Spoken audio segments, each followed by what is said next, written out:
दोस्तों, दुनिया के बेहद अमीर व्यक्ति वॉरेन बफेट का नाम तो आपने सुना ही होगा। वे शेयर्स में इन्वेस्ट करके ही इतने अमीर बने हैं। लेकिन इस सब के पीछे हाथ था बेंजामिन ग्राहम की लिखी किताब द इंटेलिजेंट इन्वेस्टर का, जो वॉरेन बफेट ने अच्छे से पढ़ी थी। तो दोस्तों, इस वीडियो में हम बेंजामिन ग्राहम की लिखी किताब द इंटेलिजेंट इन्वेस्टर से 7 लेसन सीखेंगे। तो चलिए वीडियो शुरू करते हैं। Number 1, the history of the stock market. Stocks में इन्वेस्ट करने से पहले आपको मार्केट की हिस्ट्री का पता होना चाहिए। यह भी पता होना चाहिए कि किस शेयर ने पास्ट में कैसा परफॉर्म किया था। इससे आपको उस शेयर की चाल समझ आएगी और आप उसमें धोखा नहीं खाएंगे।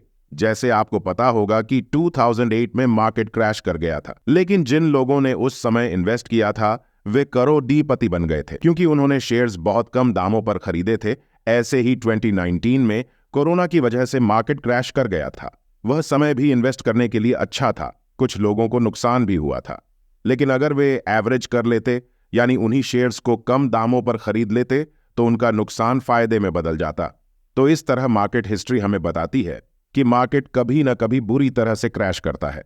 उस समय हमें फायदा उठाना चाहिए, न कि पैनिक करना चाहिए। ऐसे ही किसी कंपनी की हिस्ट्री भी आपको फायदा पहुंचा सकती है। जैसे रिलायंस की हिस्ट्री सबको पता है, कैसे टेक्सटाइल से शुरू होकर वे रिटेल, पेट्रोलियम, टेलीकॉम तक आए और उनके इन्वेस्टर्स को बहुत ज्यादा फायदा हुआ। इसलिए हिस्टोरिकल इवेंट्स पर नजर रखें। Number 2, beware of inflation. समय के साथ आपकी दौलत की वैल्यू कम हो जाती है।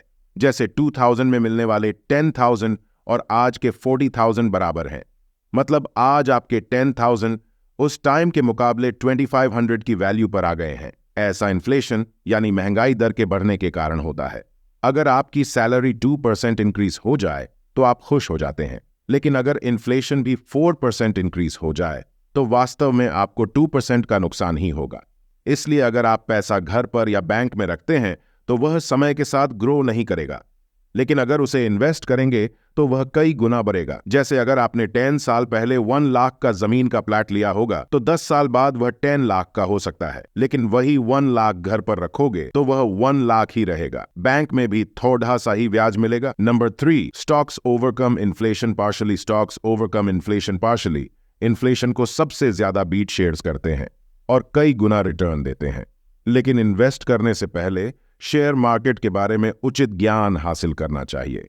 थोड़ी इन्फ्लेशन बढ़ना फायदेमंद होता है, क्योंकि इससे कंपनीज भी अपने रेट बढ़ाती हैं और शेयर का प्राइस ऊपर चला जाता है।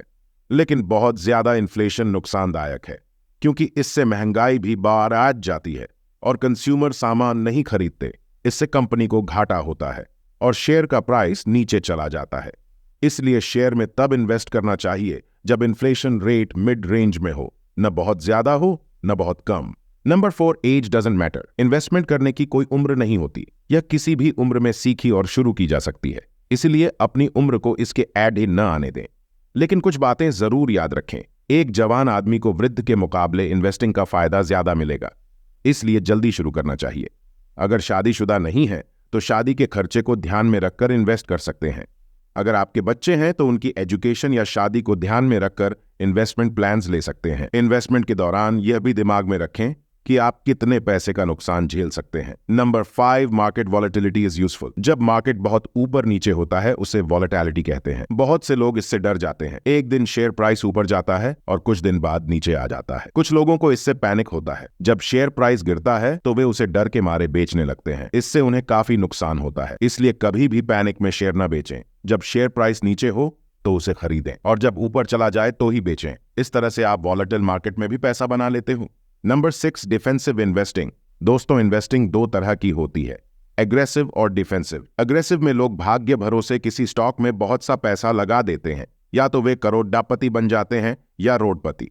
यह तरीका बहुत ज्यादा रिस्की है और लेखक इसके लिए मना करते हैं। इसे ही जुआ कहा जाता है। इसके विपरीत डिफेंसिव इन्वेस्टिंग काफी सेफ है। उसमें आप कंपनी की एनालिसिस खुद करते हो, तभी जाके कोई फैसला लेते हो। डिफेंसिव इन्वेस्टिंग के लिए अच्छी कंपनी के शेयर्स ढूंढने के लिए लेखक ने कुछ टिप्स दिए हैं।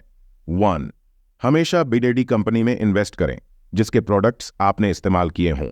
2, उस कंपनी के एसेट्स उसकी लायबिलिटीज से ज्यादा होने चाहिए। 3, कंपनी पर कर्जा नहीं होना चाहिए या बहुत काम हो। 4, कंपनी ने 10 साल तक लगातार मुनाफा कमाया हो। 5, कंपनी ने 20 साल से डिविडेंड दिया हो। 6, कंपनी के शेयर की पीई रेशियो पिछली अर्निंग की 15 गुना से ज्यादा ना हो। 7. Price to asset ratio book value से 5 गुना से ज्यादा ना हो। इन टिप्स को ध्यान में रखकर ही आप शेयर्स का चुनाव करें। अगर आपको समझ नहीं है तो किसी अच्छे फाइनेंशियल एडवाइजर की मदद ले सकते हैं। Number 7, the margin of safety. जब भी किसी कंपनी का शेयर खरीदें तो मार्जिन का ध्यान रखें। शेयर को ट्रू वैल्यू के 50% नीचे होने पर ही खरीदें। अगर कोई शेयर आज भाग रहा है तो आंख बंद कर उसमें न घुस जाएं, बल्कि उसके नीचे आने का इंतजार करें। इस तकनीक से आप काफी प्रॉफिट कमा लेंगे। दोस्तों, वीडियो पसंद आई तो वीडियो को लाइक और चैनल को सब्सक्राइब जरूर करिएगा।